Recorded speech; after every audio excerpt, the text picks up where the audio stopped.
Hoje nós estamos em um culto de missões. Eu quero ler um texto em Lucas, em Atos, escrito pelo evangelista Lucas, capítulo 16, versículo de número 16 a seguir. Nós vamos ler do versículo 16 a seguir. Eu estive compartilhando esse texto um dia desses aqui na casa de uma amiga onde nós estivemos visitando, mas hoje também achei por bem trazer essa mensagem ao nosso coração, porque estamos em um culto de missões. O livro de Atos é um livro extremamente missionário e nós vamos aqui extrair algumas coisas que também servem bastante para a nossa vida. Sentado mesmo do jeito que você está, diz assim o texto: aconteceu que, indo nós à oração, nos saiu ao encontro uma jovem que tinha um espírito de adivinhação, ao qual, adivinhando, dava grande lucro a seus senhores. Esta, seguindo a Paulo e a nós, clamava dizendo: estes homens que nos anunciam o caminho da salvação são servos do Deus Altíssimo. E isto fez ela por muitos dias. Mas Paulo, perturbado, voltou-se e disse ao Espírito: em nome de Jesus Cristo, te mando que saias dela. E na mesma hora saiu. E vendo seus senhores que a esperança do seu lucro estava perdida, prenderam Paulo e Silas e os levaram à praça, à presença dos magistrados. E apresentando-os ao magistrados, disseram: estes homens, sendo judeus, perturbam a nossa cidade e nos expõem costumes que não é lícito receber nem praticar vistos humanos.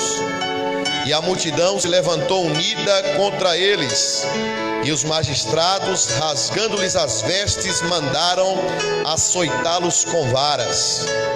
E havendo-lhes dado muitos açoites, os lançaram na prisão, mandando ao carcereiro que os guardasse com segurança, o qual, tendo recebido tal ordem, os lançou no cárcere interior e lhes segurou os pés no tronco. Perto da meia-noite, Paulo e Silas oravam e cantavam hinos a Deus, e os outros presos os escutavam. E de repente sobreveio um tão grande terremoto que os alicerces do cárcere se moveram e logo abriram todas as portas e foram soltas as prisões de todos. Amém. Glória a Deus. Irmãos, o livro de Atos é um livro escrito pelo evangelista Lucas. E como ele diz no próprio início do livro, ele chama de segundo tratado. Ele faz referência ao evangelho de Jesus, segundo ele mesmo escreveu o evangelho que leva o seu nome, o evangelho de Lucas, como o primeiro tratado. E ele endereça a um homem chamado Teófilo. Algumas pessoas acreditam que Teófilo era um homem de condições que financiou a pesquisa de Lucas, para que Lucas na Palestina relatasse todos os acontecimentos e feitos de Jesus. Ele enviasse essas pesquisas, esses relatos, porque ele era alguém que já havia se convertido e tinha curiosidade de conhecer mais de Jesus. Lucas é interessante porque, se os demais andaram com Jesus e viram os milagres face a face, Lucas teve muito mais trabalho, porque ele foi aonde os fatos aconteceram e fez uma pesquisa. Ele conversou com pessoas, ele ouviu pessoas, ele visitou cidades, coisa que os outros já estavam à frente dele, porque eles mesmos viram durante o período de tempo em que andou com Jesus. Mas o evangelho de Lucas e o livro de Atos dos Apóstolos, escrito por Lucas, tem muita riqueza de detalhe. E há um privilégio para esse escritor, e qual é? O único escritor não judeu a registrar na Bíblia algum escrito com seu nome, o Evangelho e também a carta. O único escritor não judeu. Todos os demais foram homens judeus, mas Lucas recebeu esse privilégio do próprio Deus. Aqui também algumas riquezas de detalhes, por quê? Porque Lucas era médico, era homem instruído no grego também, era homem de muito conhecimento. Isso facilitou a sua escrita, isso facilitou os seus relatos. Outra coisa que também traz um benefício para o ministério de Lucas é que este conheceu Jesus. Quem sabe algumas pessoas acreditam que ele conheceu Jesus por meio do apóstolo Paulo, durante as viagens missionárias do apóstolo Paulo em todos os lugares aonde Paulo passou. Lucas era viajante, amigo de Paulo, obreiro aprovado, porque acompanhava Paulo por onde Paulo ia. E quem sabe, eu acredito que ele usava a medicina também atrelada aos ensinos espirituais para tratar e para curar pessoas. Porém, o texto que nós lemos do capítulo 16, dentro de tudo que a Bíblia nos ensina, dentro do livro de Atos, que também pode ser considerado ou receber o nome de Atos não somente dos apóstolos, mas Atos do Espírito Santo, porque quando nós lemos do capítulo 1 até o último capítulo do livro de Atos, nós vemos uma manifestação profunda e tremenda do Espírito Santo de Deus. No capítulo 2, por exemplo, ele desce sobre os apóstolos que foram comissionados a dar continuidade à mensagem de Cristo, e durante todo o tempo do livro dos apóstolos, ele está falando, ele está escolhendo, ele está usando, ele está salvando, ele está curando, ele está transformando vidas. Ou seja, o livro de Atos dos Apóstolos não somente é um relato dos feitos dos apóstolos, mas é muito mais um relato dos feitos do Espírito Santo de Deus na vida daqueles que ele escolheu. Porque o próprio Jesus, ele vai dizer: olha, sem a minha presença vocês não podem fazer nada. Então entendo que estes homens aqui foram usados e direcionados e comissionados pelo próprio Espírito Santo do Senhor. Observe aqui no texto do capítulo 16, nós encontramos um evento em que Paulo ele está na Macedônia. E na Macedônia ele está ali pregando, está anunciando a palavra, e de repente ele vê uma menina, uma jovem, uma mulher. A Bíblia vai dizer que esta tinha um espírito de adivinhação, e era como se ela fosse uma espécie de lucro humano para uma comissão de pessoas que aproveitava da situação dela para ganhar dinheiro com ela. Ou seja, era como se as pessoas fizessem consultas com ela, consultas espíritas, consultas de adivinhações, e a Bíblia vai dizer que ela tinha senhores sobre ela, e eles recebiam, e eles lucravam, e eles tinham algum tipo de favorecimento através daquela jovem. Era como se fosse uma empresa luciferiana. Era como se fosse um produto vendido na comunidade de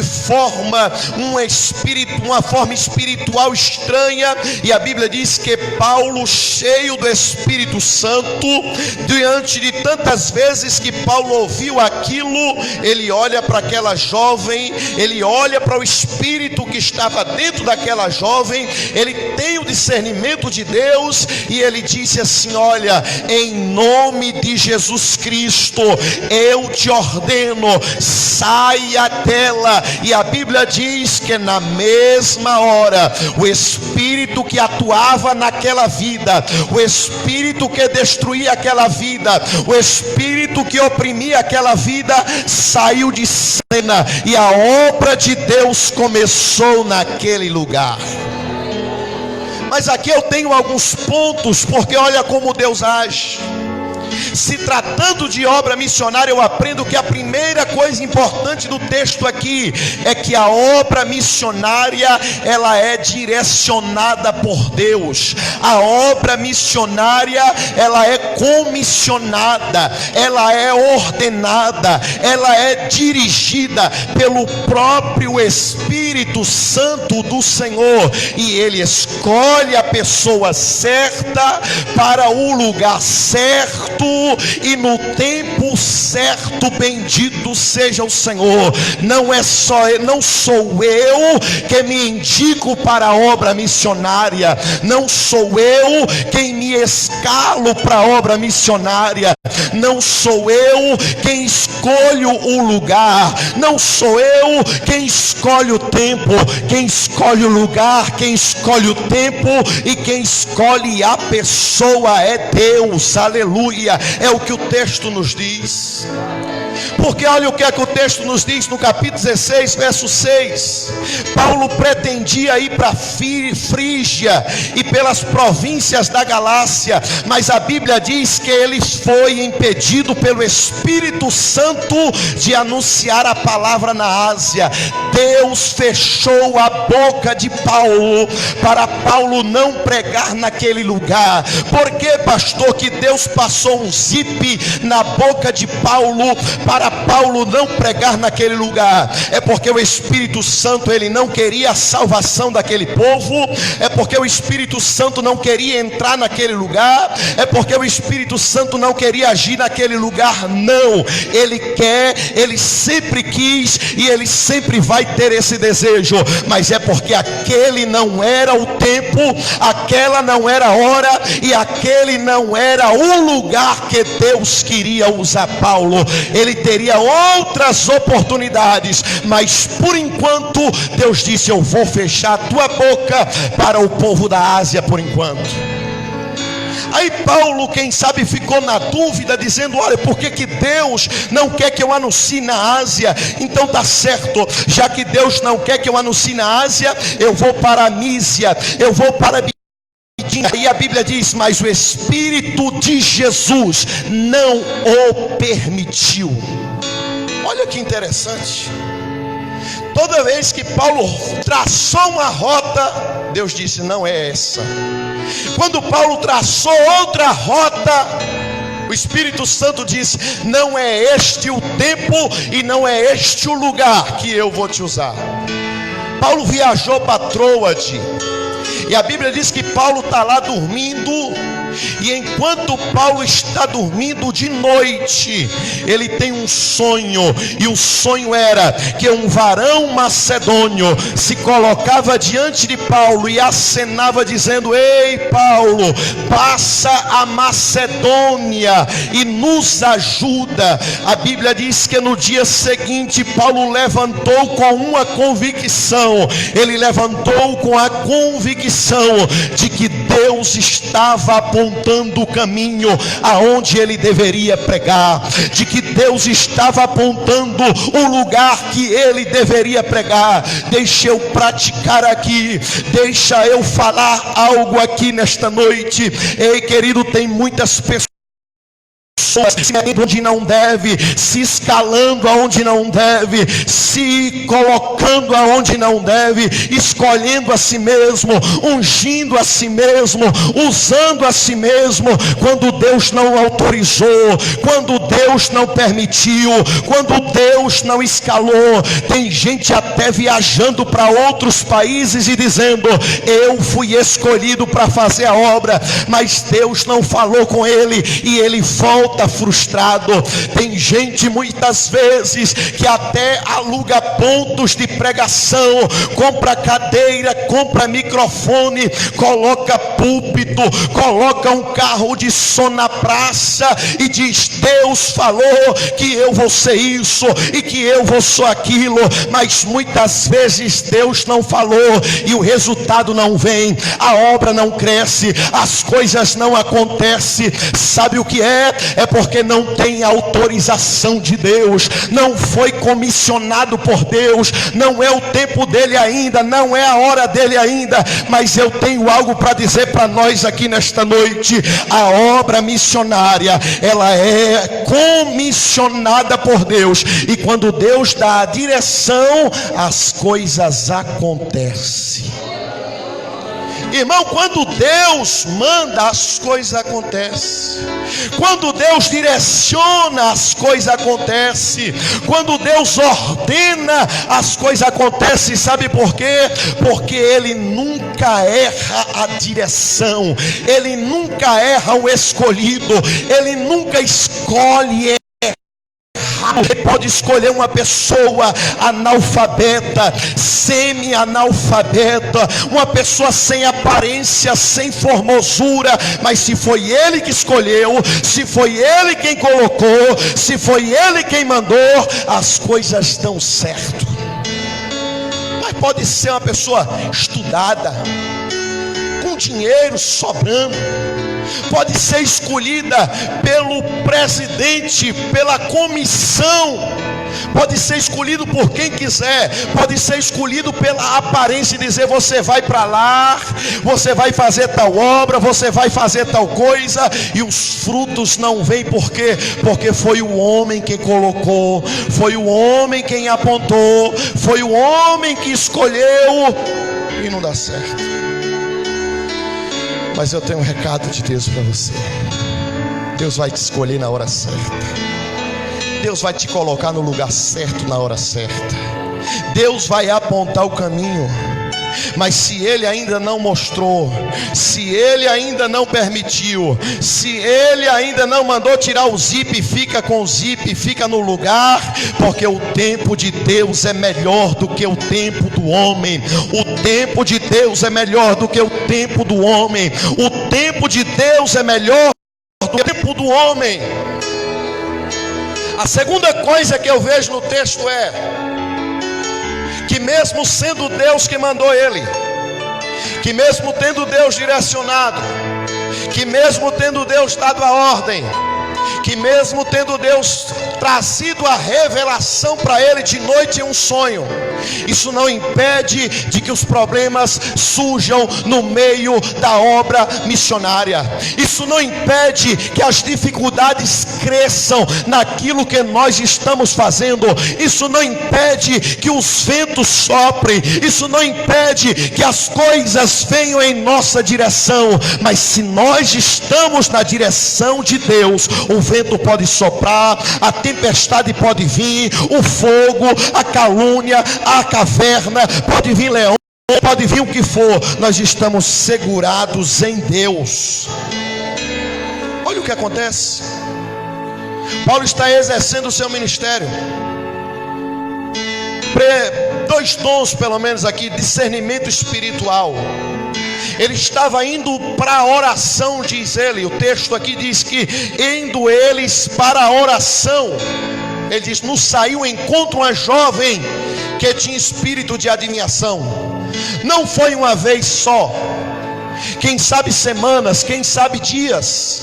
E toda vez que ele ia para a oração, aquela jovem, olha o que aquela jovem endemoniada dizia: ei, está vendo esses homens aí que nos anunciam o caminho da salvação? Eles são servos do Deus vivo. O espírito maligno falando na boca daquela jovem. Se Paulo não tivesse o discernimento do Espírito, ele acharia aquilo normal, ele acharia aquilo tranquilo.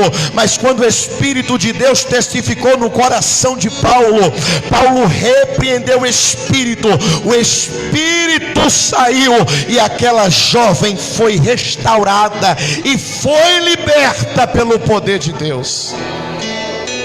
Sabe o que eu imagino no outro dia? Porque a Bíblia diz que os senhores dela, os patrões dela, aqueles que lucravam com a miséria e com a vida destruída dela, eu imagino no outro dia, nas consultas que ela fazia, falhou, porque o espírito maligno não estava mais nela. As pessoas vinham para ver quais seriam as revelações e as profecias que ela tinha acerca da vida das pessoas, e quando quem sabe ela procurava dizer alguma coisa, falhava. Por quê? Porque o mal foi cortado pela raiz. Deus arrancou o espírito maligno dela e ela não conseguia revelar mais nada para ninguém. É aí onde o vento sopra no ministério de Paulo, porque diz a Bíblia que quando aqueles homens viram a situação da jovem, eles fizeram um conselho, levaram Paulo e Silas para a praça e disseram: olha, estes homens estão perturbando a nossa cidade, esses homens estão pregando costumes que não é lícito receber nem praticar, porque nós somos romanos. E a Bíblia diz que a multidão unanimemente se levantou contra Paulo e Silas, arrancaram as suas vestes, que chicotearam ele com chicotes e com varas, e levaram ele para a prisão da cidade, e entregaram a carcereiro e diga: olha, cuida dele com segurança, não deixe ele sair daqui. Olha o vento fazendo a obra de Deus. E como que terminaram? Presos, açoitados com varas. Imagina o corpo de Paulo totalmente machucado. Imagina o corpo de Silas totalmente ensanguentado. E agora eu pergunto: como estava a cabeça desses missionários? Como estaria esses homens se não fosse a certeza de que Deus os chamou? Como estaria o psicológico? Como estaria a estrutura? Como estaria o coração se não fosse a convicção de que o Espírito Santo os autorizou para a obra? Olha, irmãos, se eles não tivessem convicção, se eles não tivessem certeza, eles diriam: Deus me abandonou. Se eles não tivessem certeza, eles diriam: Deus não me escolheu. Se eles não tivessem certeza, eles diriam: Deus está nos castigando. Isso não é vida. Eu vou entregar o ministério, vou voltar para minha casa, vou voltar para os meus alfazeres, vou voltar para minha rotina do passado. Eu não quero mais pregar, eu não quero mais orar, eu não quero mais expulsar demônios, eu não quero mais fazer a obra, eu vou desistir disso. Não, mas Paulo e Silas era diferente. Sabe por quê? Porque eles tinham convicção de que Deus escolheu, e que tudo aquilo, por mais que pareça estar dando errado, vai dar certo, porque até aquilo que dá errado na nossa vida no momento, na frente vai resultar em bênção, em salvação, em libertação, em renovo de Deus na nossa vida. O próprio Paulo escreve, ele diz: olha, todas as coisas cooperam para o bem. Se é todas, é todas.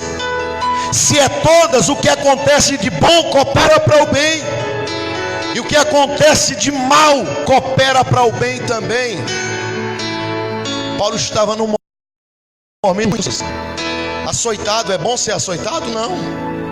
É bom estar preso? Claro que não. É bom estar machucado? Claro que não. É bom estar sendo apontado como desordeiros, como baderneiros, como bagunçadores da ordem pública? Claro que não. É bom ser tratado e humilhado em praça pública? É claro que não.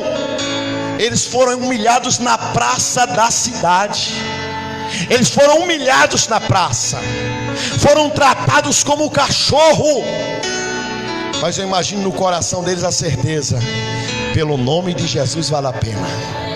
Eu imagino eles apanhando e dizendo: por Jesus vale a pena.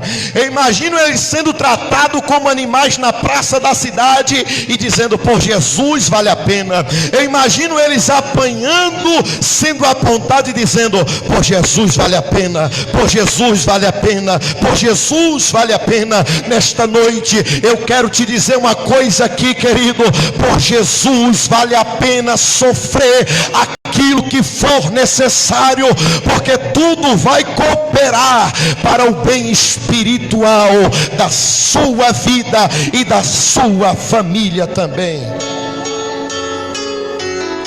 Mas só que o evangelho que nós vivemos é diferente, porque muitas das vezes acontecem coisas menores na nossa vida e nós colocamos em xeque o chamado de Deus.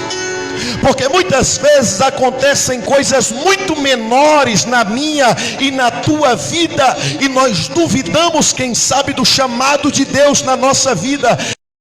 Esses homens aqui sofreram que eu e você ainda não sofreu, mas diante de tudo isso, eles tiveram uma postura de escolhidos, de chamados, de levantados, de selecionados pelo próprio Deus. Se serve de reflexão para nós. Qual a tua postura diante das provas? Qual a tua postura diante das lutas que acontecem? Qual é a tua postura diante das adversidades da vida? Qual é a tua postura diante das perseguições? Será que você tem se tornado mais temente a Deus? Ou você tem se tornado, quem sabe, até mesmo da obra de Deus?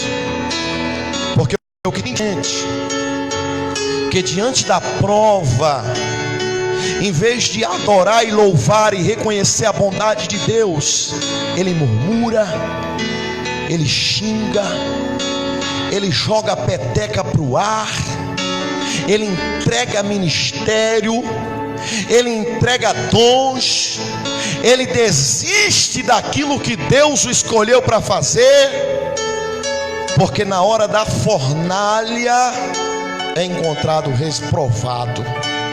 Mas Paulo e Silas, diante de tudo isso aqui, vem o terceiro passo da obra missionária. Eles, primeiro passo, a obra missionária é o que? Direcionada por Deus. O segundo passo, tenha certeza, vai vir as provas.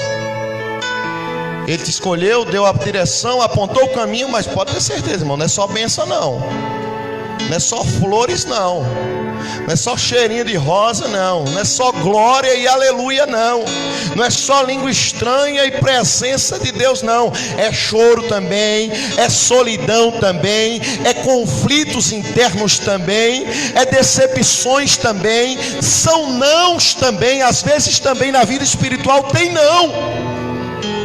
E tem não que dói, e tem não que aperta o coração, e tem não que nos leva a sofrer. E a gente se pergunta: Deus, por que tu está dizendo não para mim? Deus, porque o Senhor não abre esta porta para mim? Deus, porque o Senhor não dá uma direção diferente para mim? E é como se Deus estivesse dizendo para você nessa noite, dizendo: olha, fica tranquilo, porque mesmo que seja não, lá na frente você vai entender o não de Deus. Lá na frente você vai entender a porta fechada de Deus. Lá na frente você vai entender o aperto que Deus está te dando agora. Lá na frente você vai entender. E a Bíblia diz, para nós encerrarmos, olha a atitude de Paulo diante da prova, diante da luta. Versículo 25. Paulo está lá preso, Silas preso, os dois com o corpo todo roxo. Já era quase meia-noite, e a Bíblia diz que Paulo e Silas têm uma atitude estranha. Qual estranha? Adorar e orar no meio da luta e no meio da prova. Com os pés presos no tronco, dentro de uma prisão. Quem sabe Paulo começa a cantar e Silas começou a orar. Quando Silas parava de orar e Paulo parava de cantar, invertia o negócio, e Silas começava e Paulo começava a orar. E os presos dentro das celas, quem sabe sem entender nada, e quem sabe até julgando, dizendo: o que é que esses dois loucos estão fazendo aí na cela? Que barulho é esse? Era Paulo dando glória, Silas aleluia, quem sabe até falando no Espírito Santo, em línguas espirituais, e os presos ouvindo. Mas o que acontece a seguir é que Deus mandou um terremoto naquele lugar. E a Bíblia diz que as estruturas da prisão, elas balançavam. E o interessante é que enquanto a prisão ela estava sendo chacoalhada, as portas se abriram, os grilhões se quebraram, as correntes se romperam. E diz o texto sagrado que todas as prisões foram soltas. Bendito seja o nome do Senhor. Quando você está na direção de Deus, quando você adora na prova, quando você adora na luta, as prisões são quebradas, os grilhões são dispersados, o nome de Jesus é glorificado. É tão grande, irmãos, que a Bíblia diz: não foi só a prisão de Paulo e de Silas que se abriu, não foi só a cadeia, a cela que Paulo e Silas estavam. O texto não diz: e a cela de Paulo e Silas se abriu. Não é isso que o texto diz. O texto diz: e todas as prisões se abriram, se romperam. Sabe por quê? Até quando a gente está na prova, na obra de Deus, quando Deus abre a porta, quando Deus rompe o cárcere, até quem está do seu lado é abençoado. Até o filho que não quer saber de Jesus, Jesus quebra a prisão do filho também. Até o esposo que é incrédulo, Deus quebra a prisão do esposo também. Até a prisão da esposa, Deus rompe também. Até o pai que não crê em Jesus, Deus traz ele também. Quando a gente está na direção de Deus, as portas das prisões, elas se abrem pelo poder do Espírito Santo. Você crê nesta palavra? Dê o teu glória a Deus nessa noite. Rompa os céus com aleluia. Abre o caminho da adoração e diz: Senhor, eu creio nesta palavra. Deus é bom, Deus é maravilhoso. Talvez se fosse eu e você, irmão, era um lamento, misericórdia. Quem sabe se fossem uns crentes que tem aqui em outro lugar, e quem sabe até eu mesmo, não, era um lamento que, meu Deus do céu, quem sabe as prisões nunca se abriria. Mas Paulo e Silas têm uma atitude que, quando Deus ouviu a oração dele, quando Deus viu as lágrimas dele, quando Deus viu o corpo de Paulo, quando Deus viu o corpo de Silas, e quando Deus viu a atitude dele, não, aquele terremoto não foi obra do acaso, aquele terremoto não foi coincidência, aquele terremoto não foi algo que acontecia direto, algo que o povo já estava acostumado, não. Aquele terremoto foi Deus recebendo a adoração de quem estava na dificuldade. É adoração. Tem adoração que é diferente, tem adoração que é diferenciada, tem adoração que atrai a presença de Deus. Tem gente que canta e Deus não sente nada, mas tem gente que canta e Deus fala, é diferente. Tem gente que prega e Deus, quem sabe, nem mesmo está olhando para ele, de tão diferente que é. Mas tem gente que prega a diferença. Tem gente que faz e quem sabe não tem nada, mas quando o outro faz é diferente, porque está, querido, a diferença em quem você é diante de Deus e por que você está fazendo. Aqueles homens não estavam adorando porque recebeu uma benção, não. Não estava adorando porque naquele mês os irmãos de outras cidades enviaram oferta gorda para Paulo e para dizer: opa, chegou uma oferta gorda aqui, estou animado hoje, vou dar uns glórios terra. Não foi por causa disso, não foi porque, quem sabe, 20, 30, 40 se converteu e Paulo diz: eita, que esse mês Deus está salvando. Não foi porque abriram uma congregação em outro lugar e Paulo diz: oh, benção, olha, mais uma porta se abriu em tal lugar. Não, eles estavam adorando, mesmo na prova eles estavam adorando e orando ao Senhor. Se abriram, olha como os frutos aparecem na obra missionária. Porque quando ele está lá orando, as prisões se abrem. Muitos ali estavam felizes porque as portas se abriram, sim ou não? Muitos estavam contentes, muitos presos estavam alegres. Opa, olha a prisão agora, esses bagaços vão embora. Vamos levantar acampamento daqui, um monte de marginal, tudo reunido num lugar só. Mas só que tinha uma pessoa que estava triste. Mas só que tinha uma pessoa que a vida dele estava em risco. Só que tinha uma pessoa que a família dele estava em risco. Por quê? Porque ele recebeu a responsabilidade de cuidar dos presos.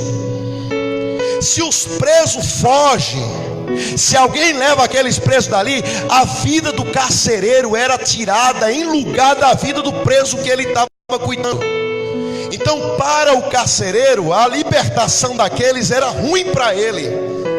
Mas só que quando Deus faz um milagre, Deus faz bom para todo mundo. Deus não ajuda ninguém para prejudicar o outro. Deus faz completo. Quando Deus faz, fica bom para todos os lados. E o carcereiro chegou na porta da prisão, tudo escuro, pegou a espada e diz: eu vou me matar. Já que vão me matar mesmo, quem sabe eu tirando minha própria vida, minha família fica livre. Eu vou me matar. Pegou a espada e quem sabe quando ele estava quase pronto para concluir o ato, de lá de dentro da prisão, Paulo gritou: ei, não faça nenhum mal, porque todos nós estamos aqui. Não só ele e Silas estavam, mas todos os presos continuavam no mesmo lugar. Porque quando Deus age é assim, é perfeito. Em outras ocasiões, o que é que os presos fariam? Vamos fugir, vamos correr. Não ficava um. Mas quando eles viram o sobrenatural de Deus, o agir de Deus, o terremoto de Deus, o louvor, a oração, a atmosfera espiritual do lugar, eles permaneceram no mesmo ambiente. Quando Paulo gritou: não faça nenhum mal, a Bíblia diz que aquele homem acendeu a luz, entrou para dentro e ele faz uma pergunta: o que eu preciso fazer? O que eu preciso fazer? O que eu preciso fazer para ser salvo? O que eu preciso fazer para conhecer esse Deus que faz terremoto acontecer? O que eu preciso fazer para conhecer esse Deus de Paulo? O que eu preciso fazer para conhecer esse Deus de Silas? O que eu preciso fazer para conhecer este Deus grande? Aí Paulo responde: creia no Senhor Jesus e será salvo você e a sua casa. Creia no Senhor Jesus, porque tu estavas condenado à morte, mas o Senhor Jesus veio para te dar vida. Creia no Senhor Jesus, porque tu e a tua família estava condenada, mas Cristo veio para te dar vida, e vida com abundância. E o que eu tenho para te dizer nessa noite: creia no Senhor Jesus, creia no Senhor Jesus e será salvo tu e a tua casa. Pastor, eu tenho sofrido tanto no Evangelho. Creia no Senhor Jesus, porque dentro dos ventos tudo vai acontecer salvação. Ah, pastor, depois que eu aceitei Jesus as coisas ficou tão difícil. Creia no Senhor Jesus, porque quando Ele faz bom para todo mundo. Ah, pastor, é uma luta ferrenha lá em casa, é uma luta com o esposo, é uma luta com a esposa, é uma luta com meus filhos, é uma luta com os meus netos, é uma luta com os vizinhos. Creia no Senhor Jesus, é só um tempo, é só uma fase, é só um período. A vitória vai chegar, o terremoto de Deus vai acontecer, as cadeias vão ser abaladas, as correntes correntes serão quebradas, os grilhões serão destruídos, e o nome de Deus vai ser glorificado na tua vida. Se coloque de pé comigo, vamos orar ao Senhor. Aleluia. Senhor nosso Deus, Pai querido, ó Espírito Santo, nesta noite eu te apresento a tua igreja. Eu apresento, Senhor, os teus servos, os teus filhos. Apresento este povo que veio ao templo nesta noite para ouvir a tua voz. Senhor Jesus, nós levantamos o clamor. Nós levantamos, ó Deus, a adoração e elevamos agora o nosso sentimento de adoração a Ti. Estamos em perfeita consciência, em perfeito estado, e por isso, Deus, nós levantamos as nossas mãos para Te adorar, para Te louvar. Eu te peço, Deus, nessa noite, ó Pai, visita a Tua igreja de forma profunda. Visita, Jesus, o coração dessa pessoa. Ó Deus, entra com providência na saúde, entra com providência no casamento, entra com providência na vida do filho, na vida do esposo. Ó Deus, glorifica o teu nome. Senhor, apresentamos este lugar, esta comunidade, o povoado de Tanquinho nas tuas mãos. Senhor, apresentamos essa cidade de Lapão nas mãos do Senhor, porque cremos que o Senhor é Deus no céu e que o Senhor é Deus na terra, ó, transmitindo esperança, que ela continue transmitindo vida, em nome do Senhor Jesus, em nome do Senhor Jesus, que as curas de Deus aconteçam.